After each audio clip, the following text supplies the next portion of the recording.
أعوذ بالله من الشيطان الرجيم. بسم الله الرحمن الرحيم. الحمد لله رب العالمين والصلاة والسلام على سيد المرسلين ومن سار على نهجه إلى يوم الدين. رب اشرح لي صدري ويسر لي أمري واحلل عقدة من لساني يفقه قولي. آمين يا رب العالمين.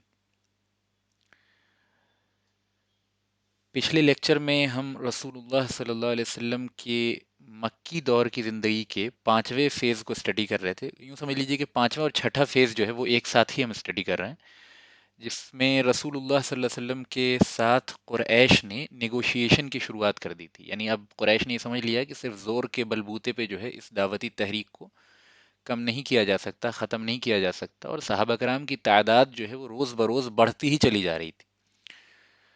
تو اب قریش نے عقلمندی کا ثبوت دیا، یعنی دنیاوی اعتبار سے، اور عتبہ بن ابی ربیعہ کو اپنا لیڈر سلیکٹ کر کے رسول اللہ صلی اللہ علیہ وسلم سے نیگوشیشن کے لیے بھیجا تھا، جس کا ذکر پچھلی دفعہ آ چکا ہے.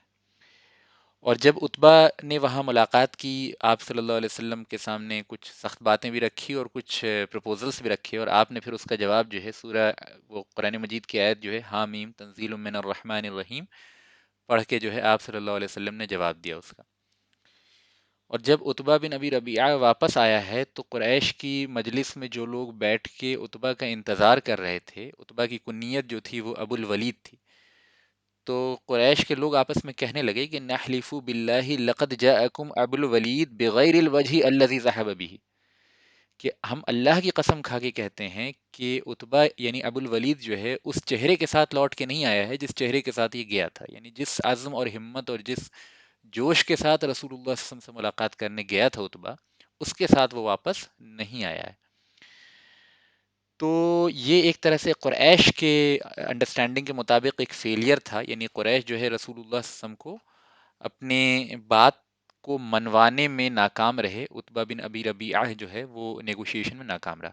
تو اب یہ دوسری نشست جو آپ صلی اللہ علیہ وسلم کے ساتھ دوبارہ جو ہے قریش کے چند لیڈرز آپ صلی اللہ علیہ وسلم کی خدمت میں حاضر ہوتے ہیں اور ایک دوسرے قسم کا نیگوشیشن، ایک دوسرے قسم کا پروپوزل رکھتے ہیں. ابھی تو جو پچھلی دفعہ پروپوزل رکھا گیا تھا وہ چار باتوں پہ مبنی تھا.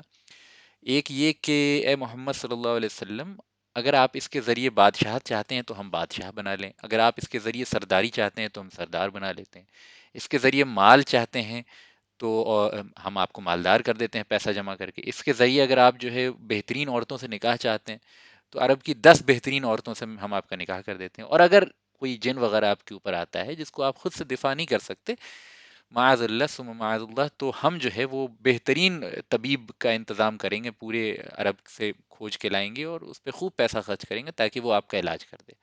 تو اس قسم کی باتیں جو ہے آپ صلی اللہ علیہ وسلم کے سامنے رکھی گئیں اور اس کی تفصیل آ چکی ہے. آج جو دوسری نشست ہوگی وہ قریش کے چار بڑے لیڈرز جو ہیں اور ان کے ساتھ اور بھی ریپرزنٹیٹیوز گئے تھے، لیکن these four were the major spokesperson on the behalf of entire قریش. وہ کون تھے؟ ولید بن مغیرہ، ٹھیک ہے، اسود بن عبد المطلب. اسود بن عبد المطلب یہ کون ہے؟ اسود بن عبد المطلب جو ہیں یہ حضرت ابو طالب کے بھائی تھے، یعنی یہ رسول اللہ صلی اللہ علیہ وسلم کے ایک اعتبار سے چچا ہیں، ٹھیک ہے، یعنی چچا ہی ہیں بلکہ یعنی کہ لیکن یہ اس بھائی سے نہیں، یعنی اس ماں سے نہیں تھے جس سے آپ صلی اللہ علیہ وسلم کے والد عبداللہ تھے، غالباً یہ بات ہے. امیہ بن خلف بھی لیڈر تھا، اور آس بن وائل. آس بن وائل بہت اخیر زمانے میں پھر اسلام قبول کر لیتے ہیں. باقی تین کا جہاں تک مجھے علم ہے کہ یہ تین جو ہیں انہوں نے اسلام نہیں قبول کیا تھا اینڈ تک. آس بن وائل نے بعد میں اسلام بھی قبول کر لیا تھا، اور بعض روایتیں بھی جو ہیں احادیث کی کتابوں میں آس بن وائل سے مروی موجود ہیں. تو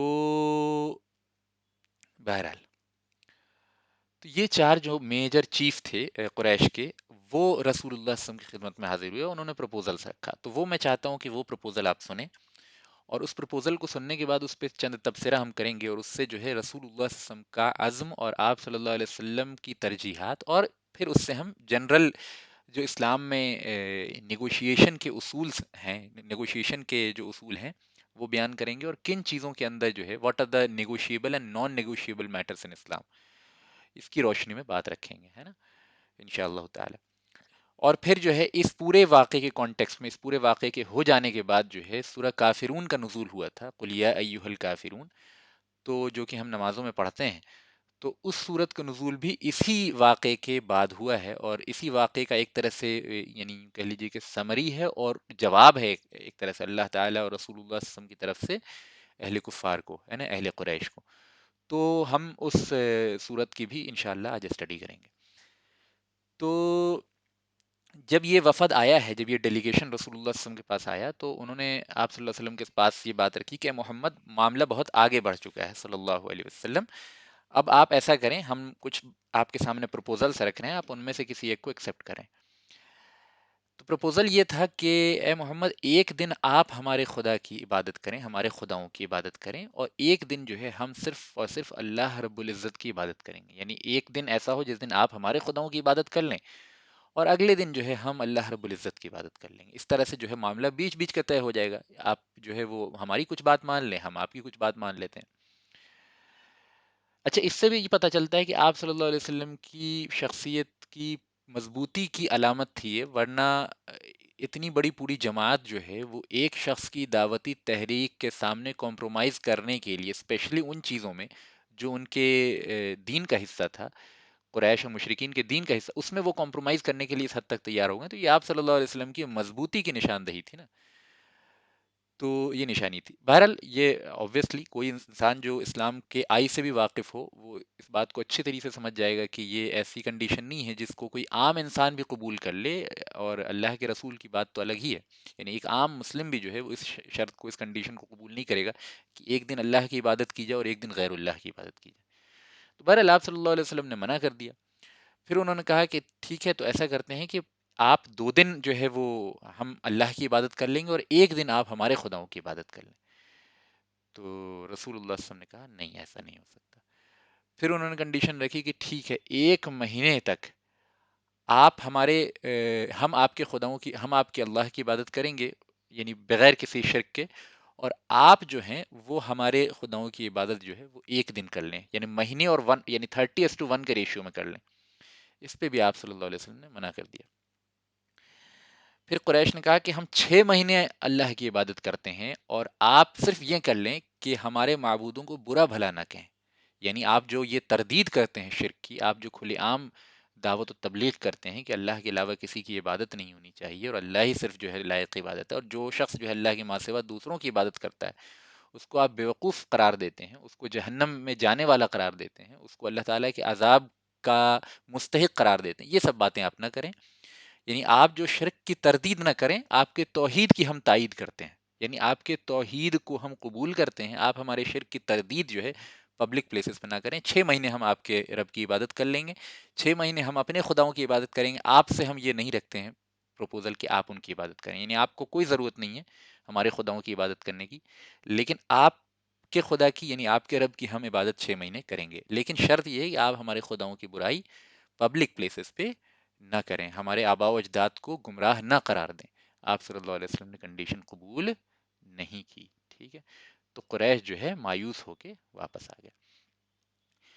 تو یہ یعنی یہ پوری کنڈیشن، یعنی بعض دوسری روایتوں میں، جیسے میں نے تو آپ کے سامنے جو رکھا ہے غالباً ابن سعد، طبقات ابن سعد سے یہ الفاظ جو ہیں وہ کنڈیشنز اس سے میچ کرتی ہوئی ہیں، لیکن دوسری اور روایتوں سے مزید اس کی تفصیل پتہ چلتی ہے کہ پھر انہوں نے 1 سال اور دوسرے سال اس طرح سے کنڈیشن رکھی کہ 1 سال ہم عبادت کر لیں گے آپ کے خداؤں کی، 1 سال آپ ہمارے رب کی عبادت کر لیجیے. اس طرح سے کر کے یہ باتیں آگے بھی چلیں. یعنی کل بات کی سمری وہ ہے جو میں نے آپ کے سامنے رکھ دی. آپ صلی اللہ علیہ وسلم نے ان میں سے کسی بھی کنڈیشن کو، وہ اپنی کنڈیشن کو ریلیکس کرتے گئے، آپ صلی اللہ علیہ وسلم کسی بھی کنڈیشن کو قبول کرنے کے لیے تیار نہیں ہوئے. ٹھیک ہے، تو یہ بات جو ہے سمجھ میں آ گئی. یہ واقعہ تھا. یہ یعنی یہ انسیڈنٹ جب ہو گیا تو اب قریش پوری طرح سے مایوس ہوئے کہ نیگوشیشن کے ذریعے بھی جو ہے رسول اللہ صلی اللہ علیہ وسلم کو منایا نہیں جا سکتا. اب اس کے بعد انہوں نے کیا اقدامات کیے وہ انشاءاللہ آگے آ جائیں گے، لیکن آج ہم اسی واقعے پہ تھوڑا تبصرہ کرنا چاہتے ہیں، اور پھر اس کے کانٹیکسٹ میں جو سورہ کافرون کا نزول ہوا ہے، قل یا ایھا الکافرون، تو اس کی بھی تھوڑی سی اسٹڈی کرنا چاہتے ہیں انشاءاللہ تعالی. ٹھیک ہے، چلیے.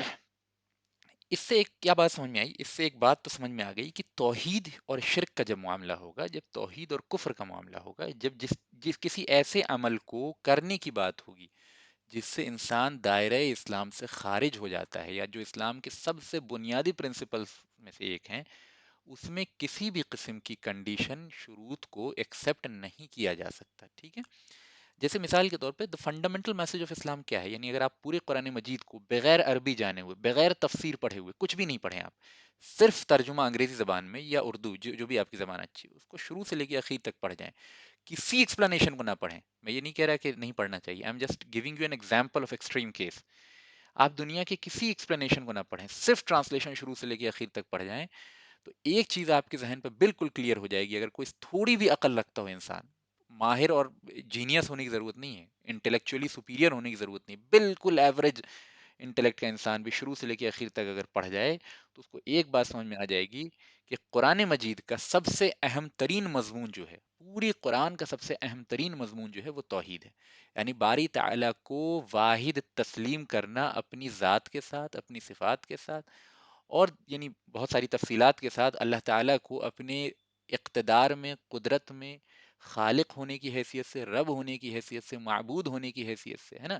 پالنہار ہونے کی حیثیت سے تنہا تسلیم کرنا، اور پوری کائنات میں واحد قوت اور اختیارات کا حامل اللہ رب العالمین کو سمجھنا، یہ سینٹرل تھیم ہے جس کے اراؤنڈ پوری قرآن مجید گھومتی ہے، یعنی ایک انسان سیرت بھی نہ پڑھے، حدیث بھی نہ پڑھے، کچھ نہیں پڑھے، صرف قرآن شروع سے لے کے آخر تک پڑھ جائے تو اس پہ یہ بات بالکل کلیئر ہو جائے گی، ٹھیک ہے؟ اس میں کوئی یعنی شک کی بات نہیں، پھر اس کی تفصیلات ہیں، اس کی ڈیٹیلز ہیں، وہ تو انسان کے علم کے ساتھ جو ہے وہ بڑھتی اور گھٹتی ہیں، لیکن میرا بتانے کا مقصد یہ ہے کہ یہ چیز بالکل ایک ایوریج ذہن پہ بھی کلیئر ہو جائے گی۔ اچھا، اگر بیچ میں کوئی سوال ہو آپ کو تو بہتر ہے کہ اس سوال کو بچا کے رکھیں، لاسٹ میں انشاءاللہ تعالیٰ پوچھ لیں گے، ہے نا؟ ابھی بیچ میں پوچھیں گے تو پھر وہ جو ہے وہ سلسلہ کلام ٹوٹ جائے گا۔ تو بہرحال یہ سب سے سینٹرل تھیم ہے، اور قرآن نے اس بات پہ بھی اسٹریس دیا ہے کہ تمام انبیاء علیہ السلام جتنے بھیجے گئے، آپ صلی اللہ علیہ وسلم سے پہلے جتنے بھی انبیاء علیہ السلام بھیجے گئے، تقریباً 1.25 لاکھ کی تعداد، وہ سب کے سب کا سب سے پرائم اینڈ امپورٹنٹ میسج کیا تھا؟ کہ اللہ کے علاوہ کسی کی عبادت نہ ہو، کیونکہ پوری کائنات کی سب سے بڑی حقیقت جو ہے نا وہ یہی ہے، یعنی اس سے بڑی سچائی کوئی دوسری سچائی نہیں ہے نا؟ لوگ کہتے ہیں نا کہ بہت ساری چیزیں امپورٹنٹ ہے، اور لوگوں کے ساتھ حسن سلوک امپورٹنٹ ہے، نیکی اور سچائی امپورٹنٹ ہے، دیانتداری اور امانت داری امپورٹنٹ ہے، اور دیگر جو اوصاف حمیدہ ہیں، اچھی کوالٹیز ہیں، وہ ساری چیزیں امپورٹنٹ ہیں، no doubt they are very very important, but ان تمام چیزوں کو میننگ جو ملتی ہے نا، یعنی کسی چیز کو آپ اچھا کہتے ہیں، کسی چیز کو خراب کہتے ہیں، کسی چیز کو آپ کہتے ہیں کہ یہ ایک گڈ چیز ہے، یہ اچھے اخلاق کا ثبوت ہے، یہ برے اخلاق کا ثبوت ہے، یہ ساری چیزوں کا جو معنی ہوتا ہے نا، یہ معنی پیدا ہی اس لیے ہوتا ہے کہ اللہ تعالیٰ نے آپ کو صحیح اور غلط کے درمیان تمیز کرنے کی صلاحیت دی، یہ آپ کے اندر خود کی صلاحیت نہیں ہے بلکہ اللہ کی ڈالی ہوئی صلاحیت ہے نا؟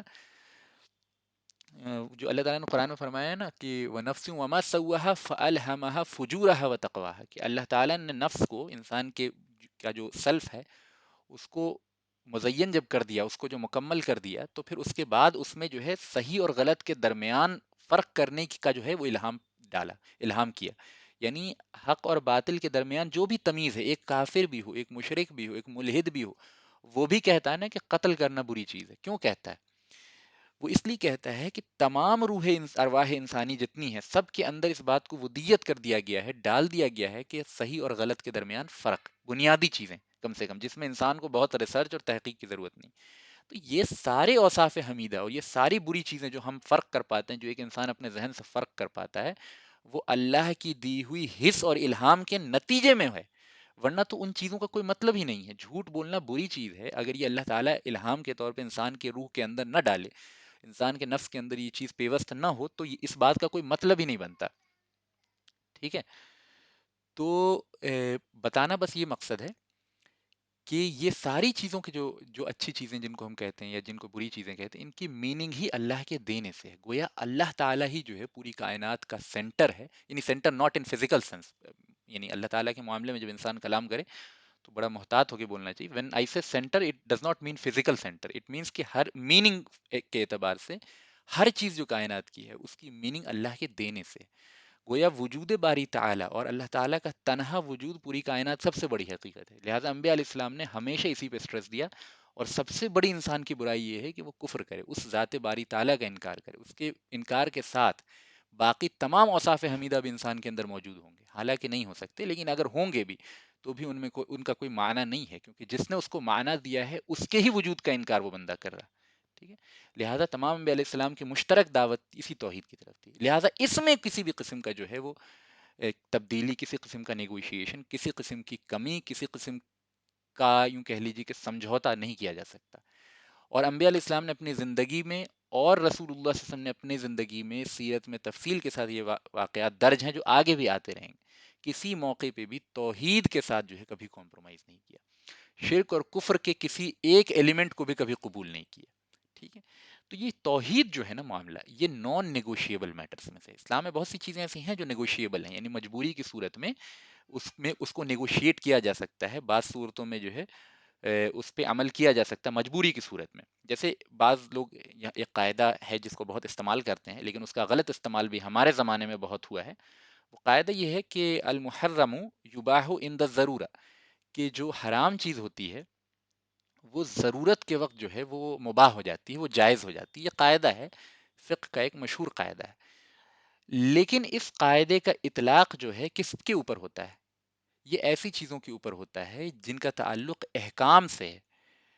لیکن جن چیزوں کا تعلق توحید سے ہے، کفر و شرک سے ہے، انسان کا اسلام میں داخل ہونا اور انسان کے اسلام سے نکل جانے سے جن چیزوں کا تعلق ہے، اس میں جو ہے وہ اس قاعدے کا اطلاق نہیں ہوتا. یعنی ضرورت کے وقت بھی کفر اور شرک کی اجازت اسلام میں نہیں ہے. صرف ایک صورت میں اجازت ہے، جیسا کہ عمار یاسر رضی اللہ عنہ کا واقعہ جو گزرا تھا. عمار بن یاسر رضی اللہ عنہ کا واقعہ بہت پہلے گزر چکا تھا، تو میں نے بتایا تھا کہ صرف موت کے خدشے سے جو ہے وہ کفر کی زبانی اجازت ہے، جبکہ دل ایمان پہ راضی ہو. ٹھیک ہے. اور یہ بھی عام انسان کے لیے، ایک ایسے انسان کے لیے اس کی اجازت نہیں ہے جس کی اقتدا کی جاتی ہو، جس کو لوگ جو ہے ایز اے آئیڈیل اور ایز اے سمبول دیکھتے ہوں. اس کے لیے یعنی علماء کبار علماء کے لیے یہ جائز نہیں ہے، ایسے لیڈرز آف اسلام کے لیے جائز نہیں ہے کہ وہ موت کے ڈر سے بھی جو ہے وہ کلمہ کفر کہہ دیں. ہاں، عام لوگوں کے لیے اس کی پوری اجازت ہے کہ جب دل ایمان پہ راضی ہو تو موت کے یعنی آپ سمجھیے، ایک ہوتی ہے مجبوری اور ایک ہوتی ہے موت کا خوف. دونوں میں فرق ہے. مجبوری کا اطلاق بہت سی چیزوں پہ ہوتا ہے، اور موت کا خوف ایک بالکل اسپیسیفک قسم کی مجبوری ہے. تو صرف اس خوف میں، اس سچویشن میں دل جب ایمان پہ راضی ہو تو زبان سے کلمہ کفر کہنے کی اجازت، اس کے ماں سوا کسی صورت میں اجازت نہیں ہے. تو توحید پتہ یہ چلا کہ نان نیگوشیبل میٹر ہے. اور کیا کیا نان نیگوشیبل میٹر ہے؟ نان نیگوشیبل میٹر وہ چیز ہے جس کے اقرار کرنے سے انسان جو اسلام سے باہر ہو جاتا ہے. مثال کے طور پہ مسلمانوں کی پیس ٹریٹی کسی سے ہو رہی ہے، کسی یعنی کہ کفریہ طاقت کے ساتھ پیس ٹریٹی ممکن ہے، بالکل یعنی ہوتی ہے. یعنی دنیا کا نظام جو ہے وہ ٹریٹیز وغیرہ کے ذریعے چلتا ہے، اس میں کوئی شک کی بات نہیں ہے. اور بہت دفعہ یعنی پریکٹیکل صورتحال میں ضرورت پیش آتی ہے ٹریٹیز.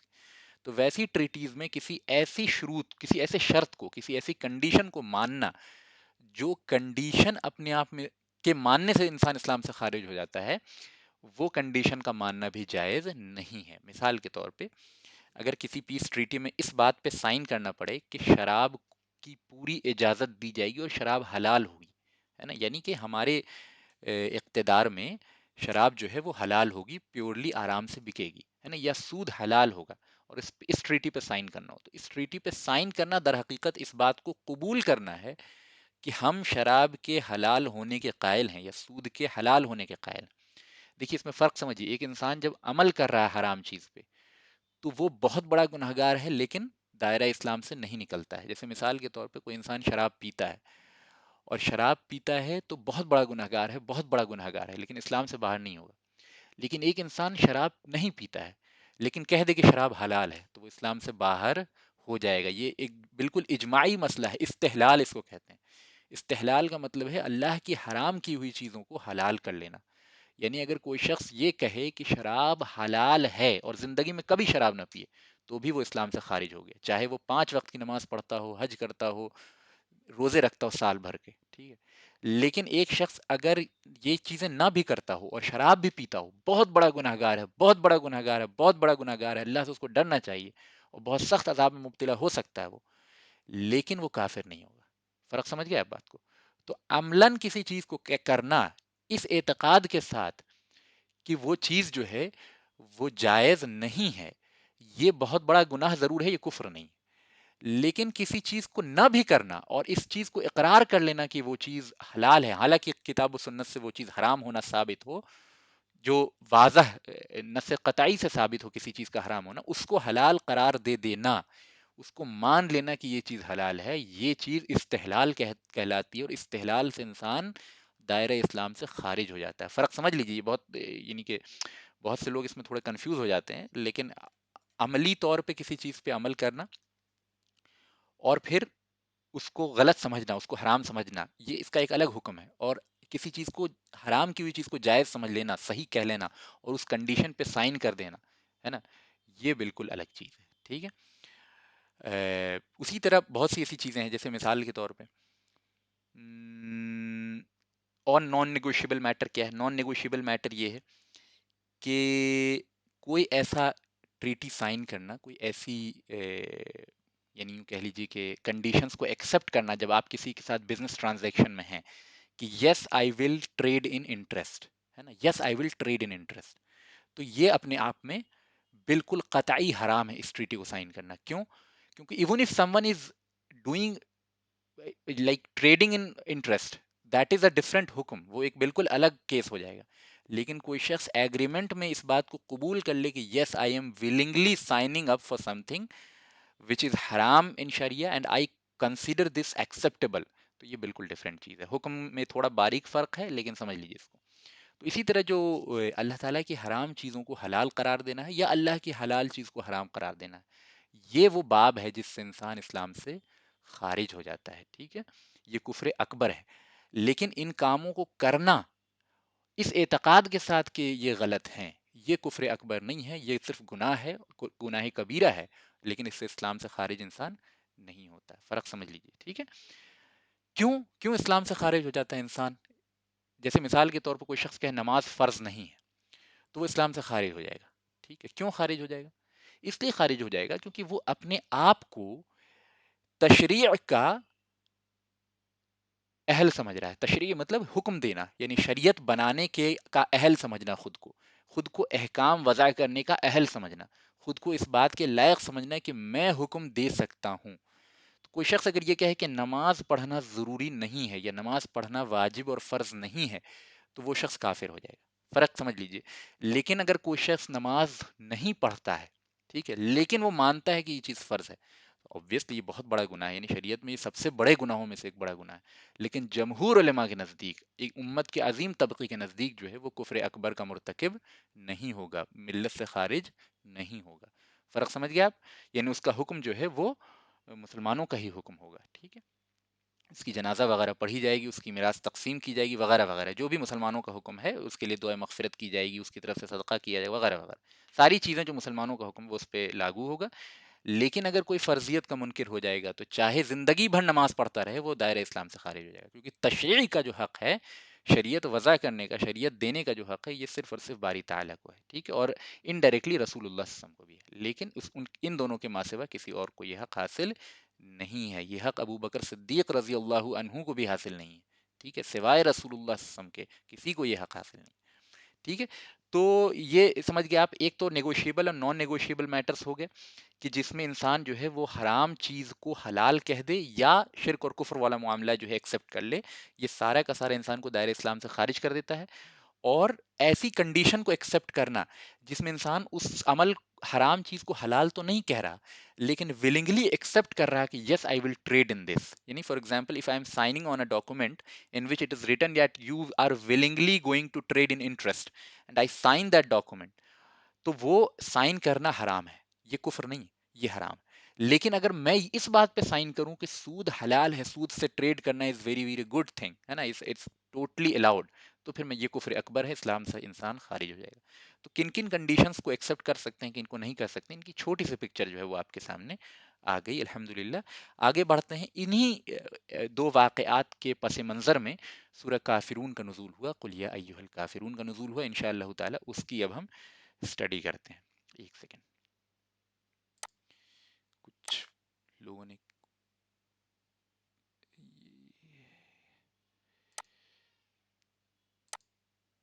چلیے آگے چلتے ہیں۔ تو اس کے بعد کیا ہے، ہم قل یا ایھا الکافرون کا نزول ہوا ہے جو ہم نماز میں پڑھتے ہیں، تو میں نے چاہا کہ اس کو بھی آپ کے سامنے بیان کر دوں، تاکہ جو ہے انشاءاللہ تعالی اب نماز میں جو آپ کے ذہن میں وہ کنڈیشن رہے گی، کیونکہ اس صورت کا استعمال جو ہے بعض یعنی کہ جو جدید طبقہ ہے، لبرلزم سے بہت زیادہ متاثر جو طبقہ ہے یا سیکولرسٹ طبقہ جو ہے، وہ اس صورت کا بہت غلط استعمال کرتا ہے استدلال میں. تو میں نے چاہا کہ اس صورت کو بھی جو ہے آپ کے سامنے بیان کر دی جائے، اور یہ مناسب موقع تھا کہ اس صورت کو بیان کیا جائے، کیونکہ اسی واقعے کے بعد اس صورت کا نزول ہوا ہے. تو انشاءاللہ تعالی وہ ہم پڑھتے ہیں. اعوذ باللہ من الشیطان الرجیم، بسم اللہ الرحمن الرحیم. قل یا ایھا الکافرون لا اعبد ما تعبدون ولا انتم عابدون ما اعبد ولا انا عابد ما عبدتم ولا انتم عابدون ما اعبد لکم دینکم ولی دین. صدق اللہ العلی العظیم. بسم اللہ الرحمن الرحیم. اس آیت پہلے ترجمہ سمجھ لیں ایک سرسری. قل یا ایھا الکافرون، اے نبی صلی اللہ علیہ وسلم آپ کہہ دیجئے کہ اے کافرون، اے کافرین، یعنی کافرون جو ہیں وہ جمع ہے، وہ تمام کفار قریش کو اصلاً مخاطب کیا جا رہا ہے، اور بالعموم تمام لوگوں سے کہا جا رہا ہے قل یا ایھا الکافرون، کہ اے تمام وہ لوگ جو اللہ اور یوم آخرت پہ ایمان نہیں رکھتے. لا اعبد ما تعبدون، میں عبادت نہیں کروں گا اس کی جس کی تم عبادت کرتے ہو، یعنی تم سب لوگ جن چیزوں کی عبادت کرتے ہو.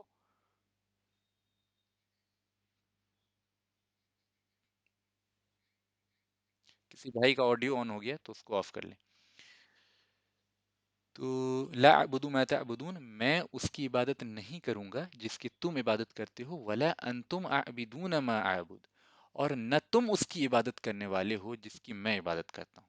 ولا انا عابد ما عبدتم، اور پھر وہی بات کہی جا رہی ہے، بس اس کا اسلوب جو ہے وہ تھوڑا سا مختلف ہے. کہا جا رہا ہے کہ اور میں نہیں ہوں گا ان کی عبادت کرنے والا، یعنی جن کی تم عبادت کرتے ہو میں ان کی عبادت کرنے والوں میں نہیں ہوں گا. ولا انتم عابدون ما اعبد، اور نہ تم ہوگے ان کی عبادت کرنے والے جس کی میں عبادت کرتا ہوں، اس کی عبادت کرنے والے جس کی میں عبادت کرتا ہوں. لکم دینکم ولی دین، اور تمہارا دین تمہارے لیے ہے اور میرا دین جو ہے وہ میرے لیے ہے.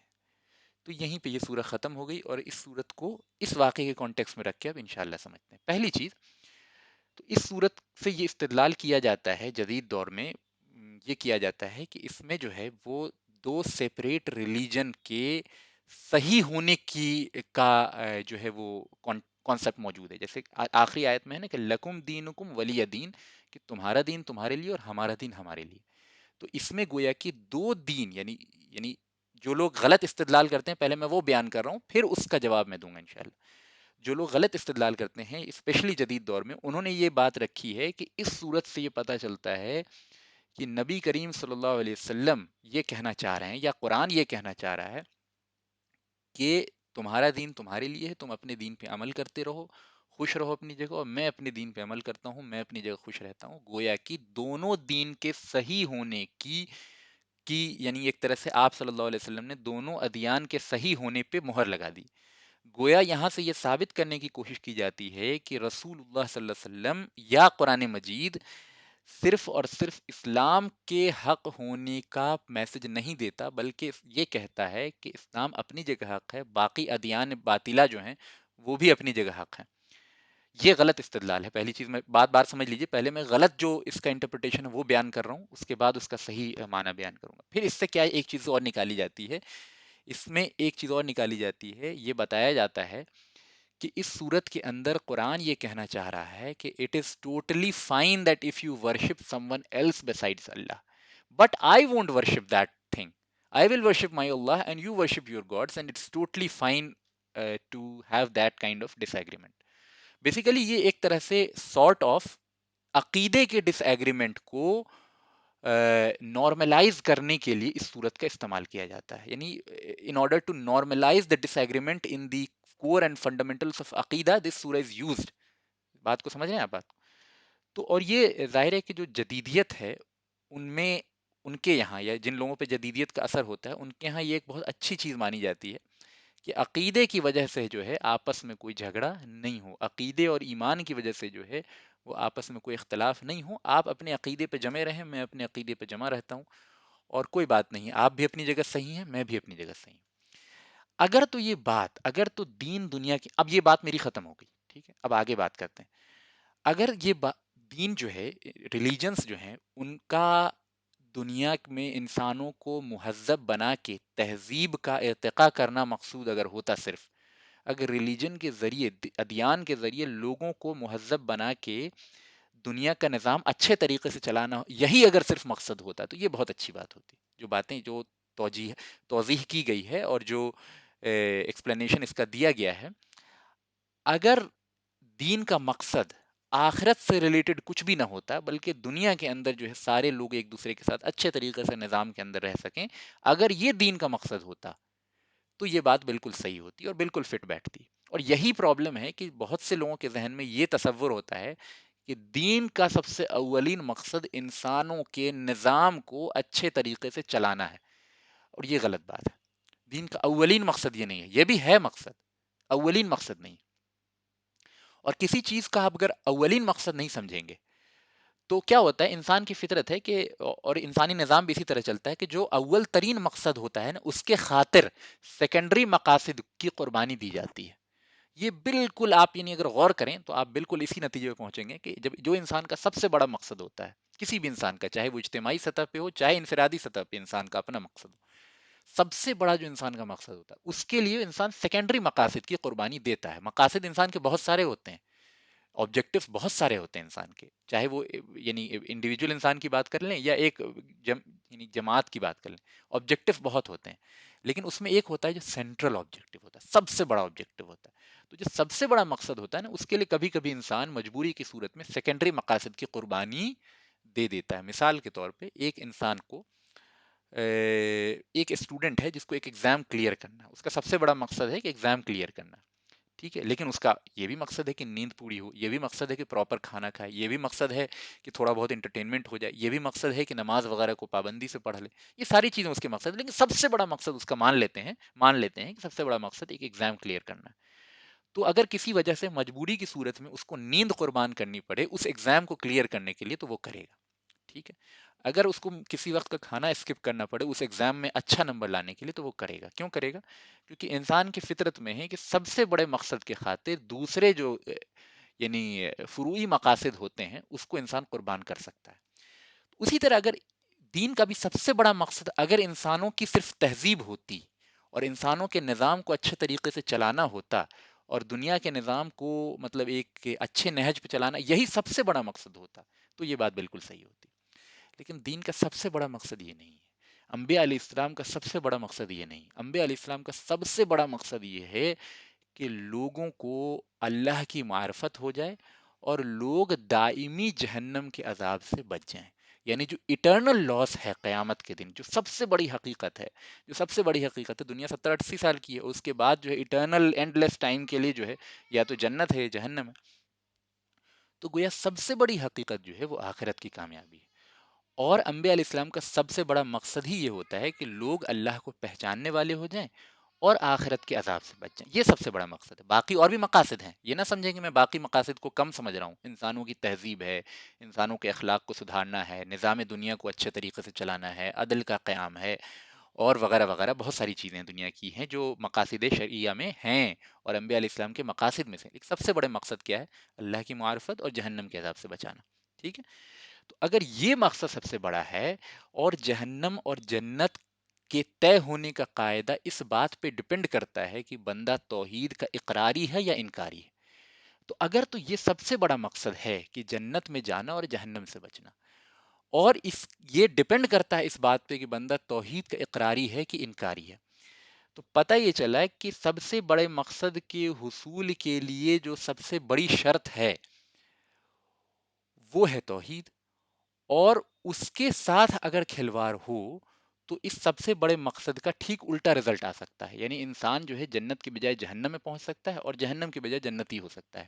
ٹھیک ہے، تو جو سب سے بڑا مقصد ہوگا نا اس کے مقابلے میں دوسری چیزیں اگر آ جائیں گی کسی وقت میں کسی موقع پہ تو اس کو قربان کیا جائے گا. ٹھیک ہے، تو انبیاء علیہ السلام کا سب سے بڑا مقصد چونکہ جنت کا حصول ہے اور جنت صرف توحید پہ ڈیپینڈ کرتی ہے اور جنت جو ہے وہ مشرکین پہ حرام ہے، لہٰذا یہ قاعدہ ثابت ہوا کہ یہ صورت اس بات کی دلیل نہیں ہے کہ دوسرے ادیان باطلہ جو ہیں وہ بھی اپنی جگہ صحیح ہیں. کیونکہ اللہ تعالیٰ کے یہاں جو فیصلہ ہونا ہے وہ صرف توحید کے بنا پہ ہونا ہے. ٹھیک ہے. اس سے یہ ثابت ہوتا ہے، اس صورت سے یہ ثابت ہوتا ہے کہ ادیان باطلہ اور دین حق ایگزسٹ کر سکتے ہیں اس دنیا کے اندر، ایگزسٹ کر سکتے ہیں. لیکن کس طرح سے ایگزسٹ کر سکتے ہیں؟ اس طریقے سے ایگزسٹ کر سکتے ہیں کہ اہل اسلام کے لیے بالکل جائز نہیں ہے کہ وہ اللہ کے ماں سوا کسی اور کی عبادت کریں، اور جو اہل کفر ہوں گے، ظاہر ہے وہ کفر پہ جب تک قائم رہیں گے وہ اللہ کی عبادت نہیں کریں گے. تو یہ چیز ایک ایکسیپٹیبل دائرے میں ایکسیپٹ کی جا سکتی ہے دنیا کا نظام جب تک چل رہا ہے تب تک.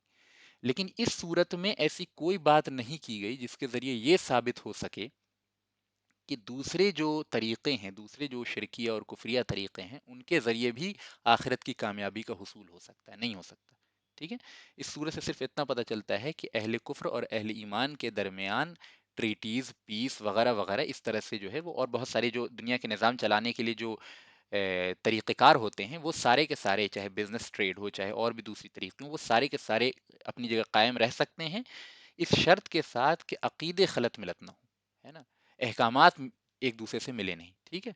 اور بہت ساری تفصیلات ہیں وہ آگے آ جائیں گی. بس یہ بتانا میرا مقصود تھا اس صورت کے کانٹیکسٹ میں کہ اس صورت سے اللہ تعالیٰ کی رضا جوئی کے لیے دو راستے یا تین راستے یا پانچ راستے یا 10 راستے ثابت نہیں ہوتے. اس صورت سے یہ بالکل ثابت نہیں ہوتا کہ کفر پہ قائم رہنے سے اللہ تعالیٰ راضی ہے. اس صورت سے یہ بالکل ثابت نہیں ہوتا ہے کہ جن ادیان کے اندر شرک ہے وہ شرک کرنے والے بھی اپنی جگہ کامیاب ہیں. اس صورت سے ہرگز یہ ثابت نہیں ہوتا ہے کہ اللہ تعالیٰ شرک اور کفر کو پہ راضی ہے اور it's completely all right to commit those شرک اینڈ کفر and it's all right for us to be on توحید. No, this is not the message of this سورہ. دا میسج آف دس سورہ is plain and simple that کہ ایک مقام تک انسان دعوت و تبلیغ دینے کے بعد اس بات کا مکلف نہیں ہے کہ زبردستی کسی کے دل کے عقیدے کو تبدیل کر دے. ہے نا، یہ جو دل کا عقیدے کا نام ہے وہ زبردستی کسی کے تبدیل نہیں کیا جا سکتا. ٹھیک ہے. قوانین اپنی جگہ ہوں گے جو زور کے بنا پہ نافذ کیے جائیں گے، لیکن عقیدہ کسی کا دل کا جو ہے وہ نہیں بدلا جا سکتا. دنیا کے اندر عقیدے کے معاملے میں انسان کو آزادی ہے کہ وہ اپنے دل میں جو عقیدہ رکھنا چاہے رکھ سکتا ہے. یہ اصل میں اس صورت سے ظاہر ہوتا ہے. اور دل کے عقیدے پہ کسی کا زور نہیں ہے. ٹھیک ہے. وہ کوئی دوسرا انسان دوسرے انسان کو عقیدے کے معاملے میں زور سے ثابت نہیں کر سکتا کہ تمہیں اس چیز کو ماننا پڑے گا. نہیں. قانون منوا سکتے ہیں آپ، قانون منوا سکتے ہیں. زنا کی جو سزا ہے وہ دی جائے گی، شراب پینے کی جو سزا ہے وہ دی جائے گی، چوری کی جو سزا ہے وہ دی جائے گی، وغیرہ وغیرہ. ٹھیک ہے. جن چیزوں کی اجازت اسلام اور توحید کے اصولوں کے تحت ہے وہ آپ کو کرنے دیا جائے گا، جن کی اجازت ان اصولوں کے تحت نہیں ہے وہ نہیں کرنے دیا جائے گا، وغیرہ وغیرہ. یہ ساری چیزیں ہوں گی. دل کا جو عقیدے کا معاملہ ہے وہ کسی کے اوپر جبر اور زور کے ذریعے نہیں کیا جا سکتا. اس کی اجازت بھی نہیں ہے، نہ یہ اصول اسلام میں سے ہے، نہ یہ پریکٹیکل ہے، کیونکہ دل عقیدے کا جو معاملہ ہوتا ہے وہ دل سے ہوتا ہے. ٹھیک ہے. تو یہ ہے جو اس صورت سے ثابت ہوتا ہے. اور اس صورت سے یہ ثابت ہوتا ہے کہ آپ صلی اللہ علیہ وسلم ایک لمبی مدت تک دعوت دینے کے بعد اعلان برات کر رہے ہیں کہ اب جو ہے تم اپنے دین پہ قائم رہو، میں تو اپنے دین پہ قائم رہوں گا. اس سے اللہ تعالیٰ کی رضا جوئی کفر اور شرک کے ساتھ ثابت نہیں ہوتی. ٹھیک ہے. تو یہ ساری باتیں تھیں جو اس صورت کے ضمن میں مجھے کہنی تھیں، اور اس سے اچھا کوئی ٹائم نہیں ہو سکتا تھا کہ جس موقع کے مناسبت سے اس صورت کا نزول ہوا تھا. تو یہیں پہ جو ہے انشاءاللہ تعالی میں اپنی بات کو ختم کرتا ہوں. نیکسٹ لیکچر جو ہمارا ہوگا وہ ایک طرح سے کہہ لیجیے کہ وہ 7واں فیز ہوگا. ٹوٹل 10 فیز ہے مکی دور کے، اس میں 7th فیز ہے. وہ ہے چیلنجنگ رسول اللہ صلی اللہ علیہ وسلم with several demands and incident of splitting of moon. یعنی شق قمر کا جو واقعہ ہوا تھا، یعنی مون کے سپلٹنگ کا جو واقعہ ہوا تھا وہ بیان کریں گے. اور اس سے پہلے جو ہے چند چیلنجز کفار قریش نے اس یعنی آپ صلی اللہ علیہ وسلم کی نبوت کی صداقت کو ثابت کروانے کے لیے آپ صلی اللہ علیہ وسلم کے سامنے رکھے، اس کا بیان ہوگا. اور جو یہ شق القمر والا واقعہ ہے وہ بھی انشاءاللہ تعالی نیکسٹ لیکچر میں آ جائے گا. پھر سورہ بنی اسرائیل اور پھر سورہ قمر کی چند آیتیں آپ کے سامنے آ جائیں گی انشاءاللہ، اس کا ایکسپلینیشن. تو یہیں پہ میں اپنی بات کو جو ہے ختم کرتا ہوں. اللہ تعالیٰ سے دعا ہے کہ اللہ تعالیٰ جو ہے وہ آج کے درس کو قبول فرمائے. جو خطا اس میں ہو گئی اللہ تعالیٰ اس کو معاف کر دے. انشاءاللہ تعالیٰ اب میں آپ کے سوال جواب لے لوں گا. آخر الدعوانا وان الحمد للہ رب العالمین.